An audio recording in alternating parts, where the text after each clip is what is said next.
Hello, my little yarnivores. Fiber Spider back again with another, I don't know if I'd quite call this a tutorial for you, but it's more of a, well, creative problem solving sort of video for you.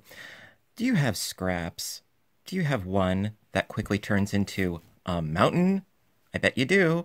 Because if you are a yarnivore such as I am, well, we do projects. And when we do projects, we end up with scraps. Do we not?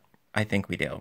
All sorts of colors and different thicknesses and different fibers, and it gets crazy. And you feel guilty. You don't want to throw this stuff out, right? You spend good money on it. And you want to find a creative way of utilizing this stuff, right?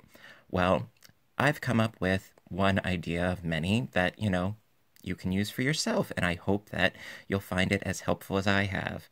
Okay, so basically all it really amounts to is taking all this stuff, and the more random, the better.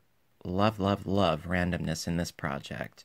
So what you do is basically you tie it all together, and you make a ball. I know, sounds simple, right? Well, it is.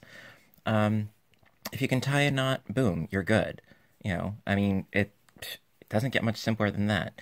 And the only thing that I would recommend is, go for randomness. And basically you're just holding the two yarns together, excuse me, and you're just tying them together. And it's a bit longer, oh my. And you just keep doing this with all of your scraps. Now, of course, you can be color coordinated. Nothing wrong with that. Me personally, I love the idea of something that is completely recycled and, better yet, completely unique. You will not find this at Macy's, my dear. Not even in the boho section. So, basically what it amounts to is you just tie all of your scraps together, and then when you end up with a nice sizable ball, and trust me, this thing grows like... yeah. It does grow quite fast, believe you me, especially if you're using different thicknesses and so on and so forth. And then when you have a nice big ball, then you can really start to play with it. And I'll show you what I've been working on. Be right back. La-da! Okay, I know it looks a little funky, but funky, unique, avant-garde, hey, they say the only difference between somebody who's eccentric and somebody who's crazy is how much money they have, right? Well, hey, I'm frugal, so I guess I'm crazy. Go figure. So, you can have this really funky, really fuzzy, scrappy looking scarf, or you can make a blanket or a shawl. Personally, I just think it's really fun. And, like I said, in this day and age where everything is renew, reuse, recycle, hey, why not? And so, what I have done is I hold two strands together. My funky ball strand and a random ball. If you have lots of small balls, this is just something I had laying around. If you have a lot of smaller balls lying around and it's not enough to actually make a project, but again, you don't want to throw it away, well, you can make use of it. This is perfect because what you do is you hold a strand of this and a strand of this together at the same time, and you crochet with it. Now, for this particular piece, I did a chain of 11 stitches so that I ended up with 10 single crochets going across, and that way it's very easy to remember how many stitches you have going across. And that way, because as you can see, this is a little bedazzling to the eye, so I try to make it nice and simple. And to achieve the right gauge, where is my hook? My goodness, where is my hook? Ah, here's my hook. How could I miss this? This is the Mammoth. This is actually a US size S for super. And this comes in super handy because you want a very loose stitch for this. Now, the beauty of what I am doing is no sewing in events. Ha ha! What is that? We don't know. No sewing in of ends. This is a fabulous thing. So here is the end of my scrappy ball, and this is the other end of my scrappy ball. And all you do is just tie them together. So if you ever need more yarn, really, really simple. You know, if you run out, tie more on, use more scraps. Fabulous. So basically what it amounts to is, you know, you're just stitching along.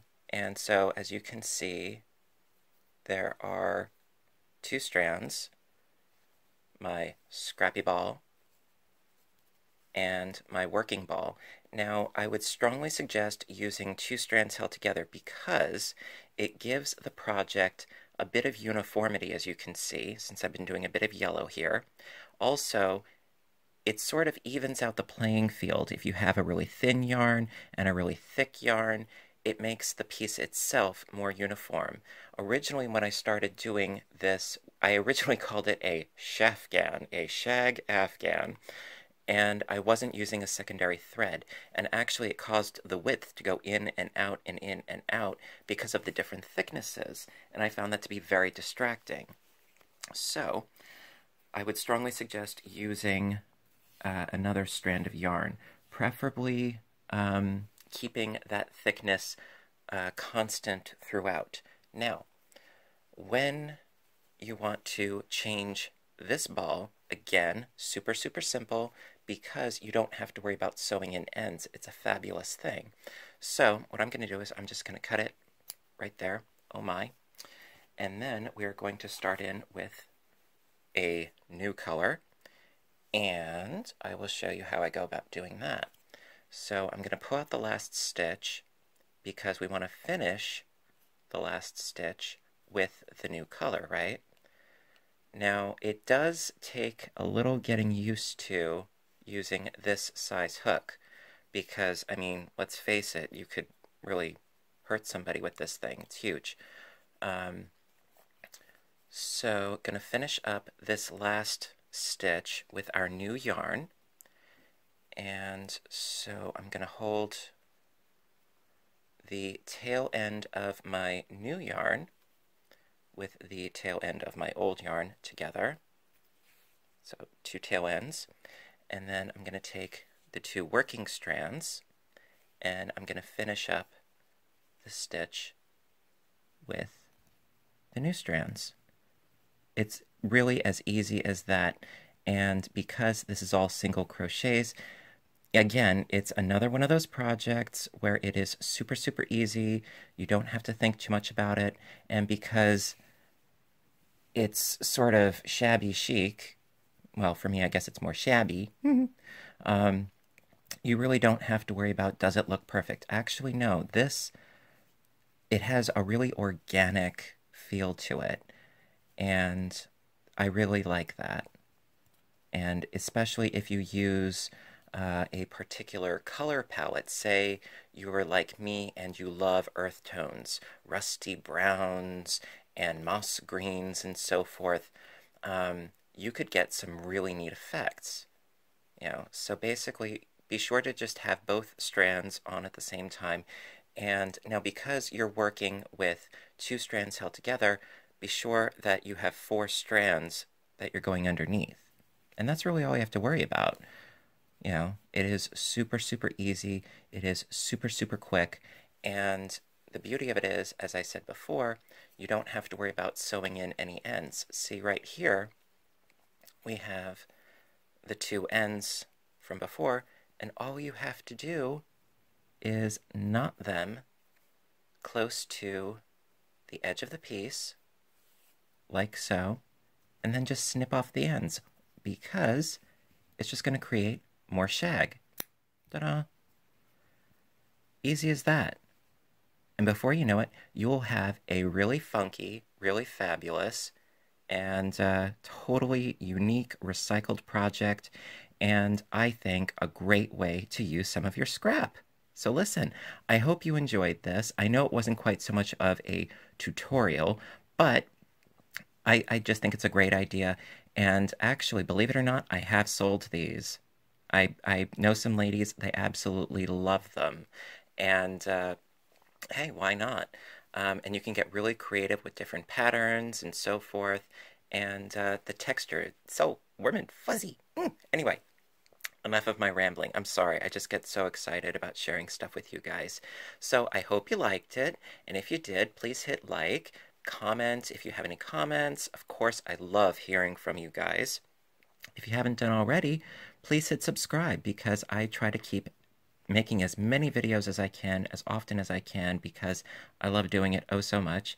And until next time, stay caffeinated, stay stitching, stay inspired. I love you guys. You have a great, great, snuggly day, and I will catch you later. Bye now.